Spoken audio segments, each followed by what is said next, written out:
Of any of the three CHL leagues in the 2019 draft, the WHL featured most prominently. Kirby Dach of the Saskatoon Blades was selected 3rd overall by the Chicago Blackhawks, closely followed by Bowen Byram, who went 4th, and Dylan Cousins, who went to the Buffalo Sabres. The 2020 draft looks to be similar, with a lot of WHL players having great second halves to vault their rise in player rankings. The Wheat Kings come ahead. Gutenberg drops now for Reinhart. Ducks a check from Cozier. Side of the net. Ridley Gregg. He scores. What a play. Ridley Gregg dances around Paddock. Forehand, backhand, tucks it home. Here's Schneider in. Dishes off. Gregg scores. Let him fly, kids. Ridley Gregg, the one-timer. Ridley Gregg is a left shot center who put up over a point per game while adding 83 minutes in penalties for the Brandon Wheat Kings while playing center this past season. He's got NHL bloodlines, as his dad Mark is a former NHL player who currently scouts for the Philadelphia Flyers. Gregg's an old school type of player who competes really hard in all three zones. He's not afraid to stick you or jab you, throw that big open ice hit, or win board battles.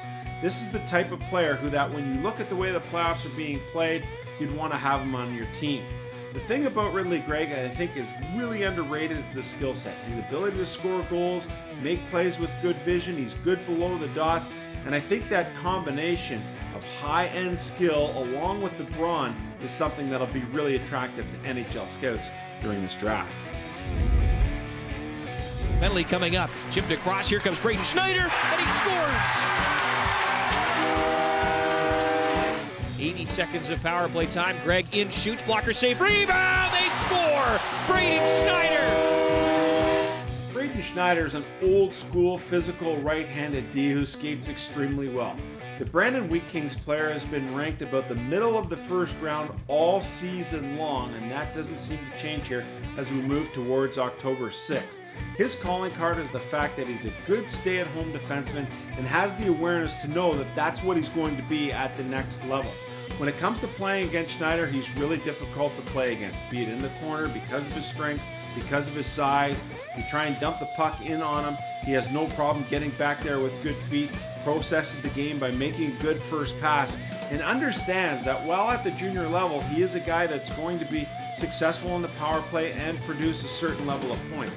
But moving forward into the National Hockey League, I think he's very well aware that he's going to establish himself as a stay-at-home type, tough to play against type first, and then worry about point production later on. You have to love the foundation that this player already has in place. Being one of the oldest players in the draft is also attractive to NHL teams when you look at what's likely going to be a flat salary cap situation over the next 3 years. Blazers shorthanded, taking up the ice here. It's Zary and Strange. Zary to the middle. Zary still on backhand score! Blazers trying to get back on side as they were ready to gain, and now they flip it ahead for Zary. Zary waiting for help. Zary into the middle, still holding, shoots, score!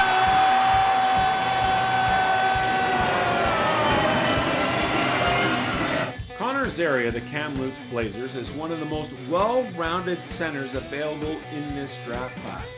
If you look at his developmental trajectory, it's been fantastic with steady point increases in each of his 3 years in the Western Hockey League.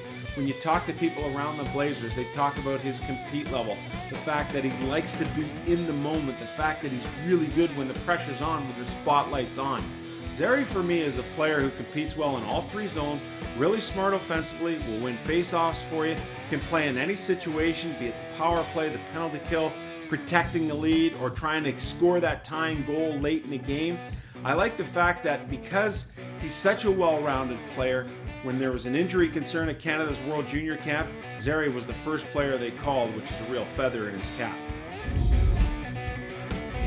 Winterhawks have it again. Here's Seth Jarvis, left circle. Nice move to get to the slot, and he scores.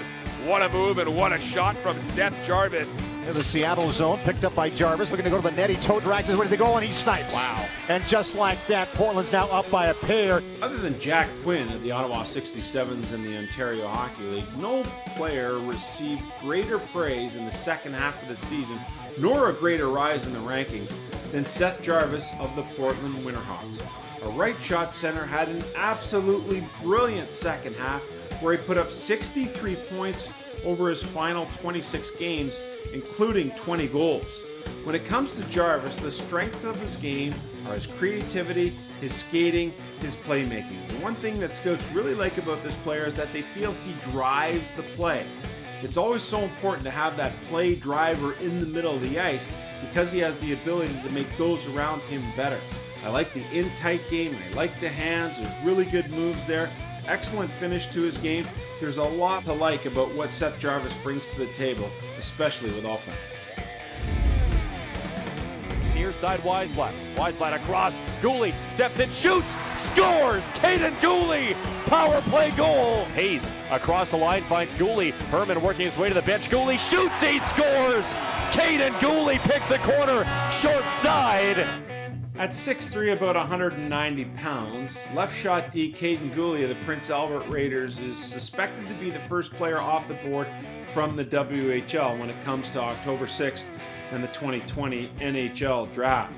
Gooly's had a great rise to prominence. If you go back to his 16-year-old season, he played in a third pairing for a Prince Albert team that won the WHL championship and earned a trip to the Memorial Cup.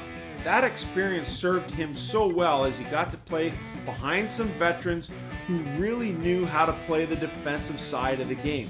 With that foundation, Gooly came into this season as a guy he knew Coach Mark Habscheid would really lean on, not just to play that great defensive game, log a ton of minutes, but also add the offensive element to his game.